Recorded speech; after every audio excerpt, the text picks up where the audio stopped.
Hey fellow gamers, welcome to Gaming Basics, your one-stop solution for mastering the essentials.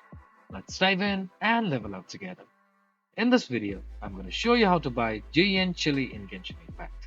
To do so, you first need to launch a game via the Epic Games launcher, and once you're in game, press M on your keyboard, which will bring up your map. Once you're in the map, teleport to this location called Liye Harbor.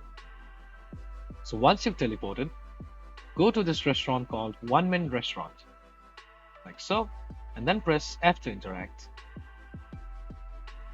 And click on the first option. Now scroll down until you find Jueyun Chili, which is right over here. Click on it. As you can see, this is a local specialty, so it cannot be found in any other restaurants. So go to this purchase button on the bottom right side of your screen. So one Jueyun Chili is going to cost 900 Mora.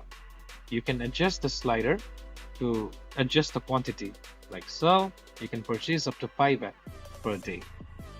To confirm the purchase, just click on this purchase button right here and the item will be added to your inventory. If you found this video helpful, please give us a thumbs up. And if you have any questions for us, please feel free to mention us in the comment section down below. Also, don't forget to hit that subscribe button and ring the notification bell, so you never miss out on our latest guides and tutorials. This has been your host Ace. Happy gaming